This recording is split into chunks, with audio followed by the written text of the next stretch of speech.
উত্তর সিকিমে টানা ভারী বৃষ্টি আর তার জেরেই বিপত্তি। হু হু করে জল বাড়ছে তিস্তায়, ক্রমে ভয়ঙ্কর রূপ নিচ্ছে তিস্তা। জলমগ্ন কালিম্পংয়ের তিস্তা বাজার এলাকা।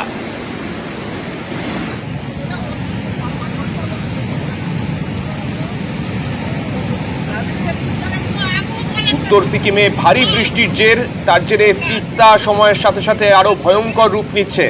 এ রাজ্যের কালিম্পং জেলাও স্বভাবতই এর ফলে তিস্তার এই জলস্তর বাড়ার ফলে ক্ষতিগ্রস্ত হচ্ছে। আমাদের সঙ্গে রয়েছেন আমাদের প্রতিনিধি পার্থ। এখনো পর্যন্ত কালিম্পং বা দার্জিলিং এর আমাদের এ রাজ্যের যে টুরিস্ট ডেস্টিনেশন গুলো, তার রাস্তাঘাটগুলো কোনোভাবে কি ক্ষতিগ্রস্ত হয়েছে? হ্যাঁ, তোমাকে সামনে জানিয়ে রাখি যে গতকাল রাতভর কিন্তু অবিরাম বৃষ্টি হয় নর্থ সিকিম জুড়ে, এবং তারই কিন্তু যে আমি গতকালই আমরা বলে আসছিলাম যে সিকিম দিয়ে যদি প্রবল বৃষ্টি হয় তার প্রভাব কিন্তু নেমে আসবে সমতলও। ঠিক তেমনি আছে কালিম্পং যে তিস্তা বাজার মেনলি এইসব এলাকায় কিন্তু প্লাবিত হয়েছে।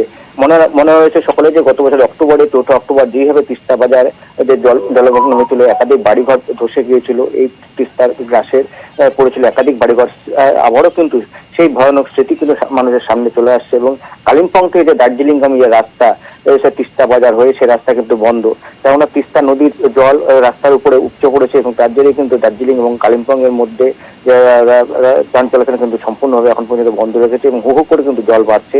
স্বাভাবিকভাবে যথেষ্ট উদ্বেগে রয়েছে তিস্তা বাজার মেনলি এলাকার বাসিন্দারা, বিশেষ করে যারা তিস্তা পাড়ে বাসিন্দা, তারা যথেষ্ট উদ্বেগে রয়েছে, উৎকণ্ঠায় রয়েছে। এবং কালিম্পং জেলা প্রশাসন ইতিমধ্যেই কিন্তু ঘটনাস্থলে পৌঁছে যাতে তাদেরকে দ্রুত নিরাপদ জায়গা সরিয়ে নিয়ে যায় সেই চেষ্টাই চালাচ্ছে।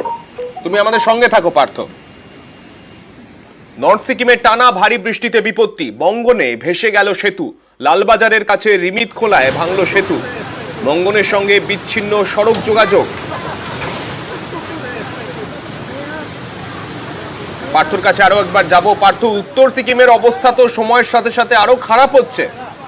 একেবারেই তাই, কেননা বৃষ্টি কিছুতেই কমছে না। গতকাল আমরা জানিয়েছিলাম যে গতকাল আজও কিন্তু ভারী থেকে অতি ভারী বৃষ্টির পূর্বাভাস রয়েছে নর্থ সিকিম জুড়ে, বিশেষ করে এই মঙ্গন, ইউংথাং, লাচেন, লাচুং এসব এলাকায় কিন্তু ভারী থেকে অতি ভারী বৃষ্টির পূর্বাভাস। এবং গতকাল রাতভর বৃষ্টির জেরে নতুন করে কিন্তু বিপর্যয় নেমে আসে নর্থ সিকিমের যে মঙ্গন জেলা, সেই মঙ্গন কিন্তু একেবারে কাট অফ হয়ে গেল তার যে উত্তর সিকিমের অন্য অংশের সঙ্গে, কেননা সেখানে যে লালবাজারের কাছে রিমিট খোলা, সেই রিমিট খোলায় তিস্তা নদীর উপর যে সেতু, সেই সেতু সম্পূর্ণভাবে উড়ে গেছে জলস্রোতের জেরে।